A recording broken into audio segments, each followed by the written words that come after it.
नमस्कार दोस्तों, हमारे YouTube चैनल स्टडी क्यों नहीं पे आपका बहुत बहुत स्वागत है। आज वर्ल्ड हिस्ट्री की सीरीज में हम बहुत ही इम्पोर्टेंट टॉपिक जो है डिस्कस करने वाले हैं, जो कि हिटलर और जो है नाजीवाद के संबंध में। तो मुसोलिनी और हिटलर जो वहाँ पर नाजीवाद और जो है फांसीवाद का जो वहाँ पर उदय होता है, उसके पीछे जो प्रथम विश्व युद्ध के बाद की जो परिस्थितियां हैं, कहीं ना कहीं वही उसका जो कारण है।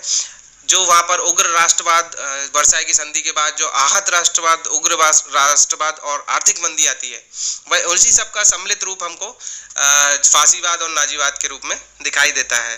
तो नाजीवाद के बारे में मैं थोड़ा सा बताने से पहले आपको हिटलर के बारे में बताना चाहूँगा कि एक जो नाजीवाद है वह एक राजनीतिक विचारधारा है जिसे जर्मनी के तानाशाह हिटलर ने प्रारंभ किया था। हिटलर का मानना था कि जर्मन जो है आर्य हैं और विश्व में उनकी जाति सर्वश्रेष्ठ है, इसलिए उनको सारी दुनिया पर राज करने का अधिकार है। अपने तानाशाही पूर्ण आचरण से उसने विश्व को द्वितीय विश्व युद्ध में झोंक दिया था। 1945 में जब हिटलर की मृत्यु हुई तो उस समय नाजीवाद का अंत हो गया, परंतु नाजीवाद और हिटलर दोनों मानवीय क्रूरता के पर्याय बनकर आज भी भटक रहे हैं। हिटलर का जन्म जो है 1889 में ऑस्ट्रिया में हुआ और जब वो 12 साल का था, 12 साल की आयु में उसके पिता का निधन हो गया और जिससे उसे आर्थिक संकटों का सामना करना पड़ा और उस समय उसकी आर्थिक स्थिति बहुत खराब हो गई थी, इसलिए वह चित्रकला में रुचि रखता था। तो चित्रकला के बल पर उसने अपने जो है आर्थिक आवश्यकताओं को पूरी किया। उसने चित्रकला जो पढ़ने के लिए 2 बार प्रयास किए, परंतु उसे प्रवेश नहीं मिला और उसके बाद उसने जो है मजदूरी की, घरों में पेंट करके जीवन यापन किया और प्रथम विश्व युद्ध प्रारंभ होने पर वह सेना में भर्ती हो गया। तो वीरता के लिए उसे आयरन क्रॉस से भी सम्मानित किया गया था, मतलब एक वो कुशल योद्धा भी था। तो फर्स्ट वर्ल्ड वॉर जब खत्म होता है तो हिटलर जो है एक पार्टी में, जो वहाँ की लोकल पार्टी थी, जर्मन लेबर पार्टी उसका नाम था, उसमें सम्मिलित हुआ। उस समय उसमें मात्र 20 से लेकर 25 ही व्यक्ति थे। हिटलर के जो है एक बहुत बढ़िया वक्ता था, तो उसके भाषणों से बहुत ही कम समय में उसने काफ़ी संख्या को अपने पक्ष में किया और उसके फॉलोअर्स जो है हजारों की संख्या में हो गए। तो पार्टी का उसने फिर नया नाम रखा और उसको जो है हम नाजी दल के रूप में जानते हैं, जिसका फुल फॉर्म मैं बताना चाहूँगा, वो है national socialist German labour party, जिसे संक्षेप में जर्मन भाषा में नाजी पार्टी कहा जाता है। तो हिटलर द्वारा जो है इसके कुछ सिद्धांत भी दिए गए, जिसे नाजीवाद का सिद्धांत कहा जाता है। तो हिटलर ने जर्मन सरकार के विरुद्ध विद्रोह का प्रयास किया और 1923 में लगभग ये किया गया था, जिसके विरुद्ध उसे 5 साल की जो है सजा भी सुनाई गई और जेल में रहते हुए उसने जो है एक पुस्तक लिखी, जो उसकी आत्मकथा है, जिसको मीन कैंप या मेरा संघर्ष के नाम से जानते हैं, और उसी में उसने जो है नाजीवाद के क्या सिद्धांत हैं और उसकी पार्टी की क्या विचारधारा है उसको उसने व्यक्त किया। तो इस पुस्तक की लाखों प्रतियां बिकी और जिससे उसे बहुत ख्याति मिली और उसकी नाजी पार्टी को पहले तो चुनावों में काफ़ी कम सीटें मिली थी, लेकिन 1933 में लगभग उसको 230 सीटें प्राप्त होती हैं, लेकिन वो सरकार नहीं बना पाता। लेकिन चूंकि जो है 1932 में आर्थिक मंदी के कारण वहाँ पर जो है सरकार के प्रति लोगों में काफ़ी असंतोष हो जाता है और उसी असंतोष का फायदा उठाकर वो जर्मन का चांसलर बन जाता है। और चूंकि उस समय जो वहाँ के राष्ट्रपति की मृत्यु हो जाती है और राष्ट्रपति की मृत्यु ही के उपरांत वह राष्ट्रपति भी बन जाता है। तो 1933 तक उसने जर्मन की सत्ता पर पूरा अधिकार कर लिया और एक छत्र तानाशाह वो बन गया था। तो उसने अपने आसपास के देशों पर कब्जा करने की नीति चालू की और दूसरा विश्व युद्ध प्रारंभ जो होता है उसमें कहीं ना कहीं हिटलर की नीतियों का प्रभाव देखा जा सकता है। तो वह यहूदियों से बहुत घृणा करता था और उसने उन पर बहुत अत्याचार किए। उन्हें कमरों में ठूसकर विषैली गैस से हजारों लोगों को जो है मौत के घाट उतार दिया गया।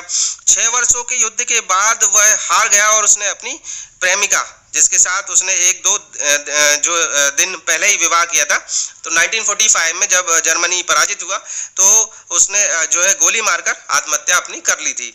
तो मैं थोड़ा सा नाजीवाद के विषय में आपको बताना चाहूँगा कि नाजीवाद का जो उदय है उसके पीछे क्या परिस्थितियाँ, क्या कारण रहे। तो नाजीवाद के बारे में जब प्रथम विश्व युद्ध जो कि 1914 से 1918 तक चला, इसमें जो है जर्मनी की पराजय होती है। युद्ध के कारण जर्मनी की काफ़ी क्षति होती है और इन सब के ऊपर जो विजित राष्ट्र थे, जो मित्र राष्ट्र थे उस समय, वो बहुत अधिक जो है जर्मनी पर जो है वर्साई की संधि में दंड और जो हर्जाना के रूप में उस पर बहुत सारा दंड थोपा जाता है। तो उसकी सेना जो है बहुत छोटी कर दी जाती है, उसके जो है प्रमुख उद्योग धंधे और बहुत सा क्षेत्र हर्जाने के रूप में ले लिया जाता है, उसका सार प्रदेश, उसका अल्सेस लॉरेन जो फ्रांस का क्षेत्र था वो भी वापस कर दिया जाता है। तो इस प्रकार जो जर्मनी का जो व्यक्ति था, वहाँ के लोग थे, उनका जो आहत राष्ट्रवाद की संज्ञा हम लोग दें तो ज़्यादा उचित होगा। इस प्रकार से जर्मनी पे काफ़ी कर्ज का बोझ चढ़ चुका था।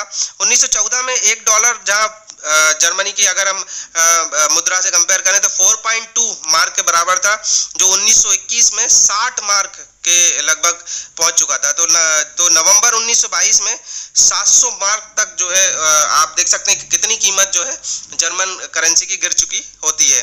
इस प्रकार हम देखते हैं कि 1923 में 1,60,000 मार्क तथा नवंबर 1923 में $1 बराबर 25 खरब 20 अरब मार्क के बराबर हो जाता है।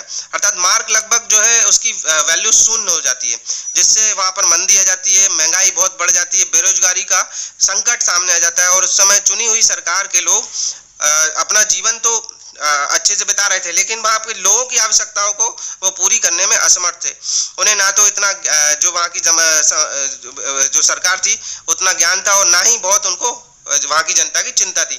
ऐसे समय में हिटलर ने अपने जो है जो विचारधारा प्रस्तुत की, ओजस्वी भाषण दिए और जनता को जो है काफ़ी समस्याओं को सुना उसने, और उनको हल करने का पूरा जो है विश्वास दिलाया। तो इसके साथ ही उसके विशेष रूप से जो प्रशिक्षित कमांडर थे और जो उसने विरोधियों को मारने की जो नीति अपनाई, आतंक फैलाने के काम भी उसने काफ़ी जोरों शोर से किया, जिससे उसकी पार्टी को धीरे धीरे सत्ता में भागीदारी मिलती गई और एक बार चांसलर बना, और उसके बाद उसने सभी विरोधियों का सफाया कर दिया और संसद की सारी शक्ति अपने हाथों में केंद्रित कर ली। उसके बाद वो देश के राष्ट्रपति, प्रधानमंत्री सब कुछ बन गया और जो है उन्हें फ्यूरर कहा जाने लगा।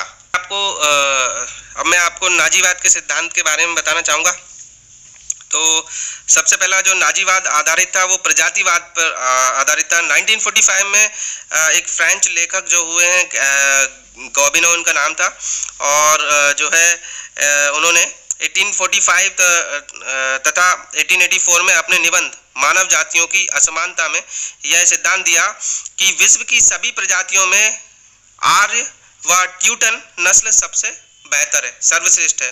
तो जो है 1899 में ब्रिटिश लेखक चैम्बरलेन ने इसका अनुमोदन किया, और जर्मन सम्राट जो है कैसर जो द्वितीय थे, विलियम कैसर द्वितीय ने भी देश में सभी पुस्तकालयों में इसकी जो है पुस्तक रखवाई तथा लोगों को इसे पढ़ने के लिए प्रेरित किया। अतः जर्मन स्वयं को पहले से ही सर्वश्रेष्ठ मानते थे और नाजीवाद में इस भावना का बहुत ज़्यादा प्रयोग किया गया। और हिटलर ने यह विचार रखा कि उनके अतिरिक्त अन्य गोरे लोग भी मिश्रित जाति के हैं, अतः जर्मन लोगों को यह नैसर्गिक अधिकार है कि वे काले एवं पीले लोगों पर शासन करें और उन्हें सभ्य बनाएं। इसमें हिटलर ने यह स्वयं निष्कर्ष निकाल लिया था कि उसे अन्य लोगों के देशों पर अधिकार करने का हक है, और उसने लोगों का आह्वान किया कि श्रेष्ठ जर्मन नागरिक शुद्ध रक्त की संतान है, और जर्मनी में अशक्त एवं रोगी लोगों के संतान उत्पन्न करने पर रोक लगा दी गई, ताकि देश में जो है भविष्य सदैव स्वस्थ और शुद्ध रक्त के बच्चे ही उसमें जर्मनी में जन्म लें। हिटलर का मानना था कि यहूदी देश का जो है भारी शोषण कर रहे हैं, अतः वह जो है उनसे बहुत घृणा करता था।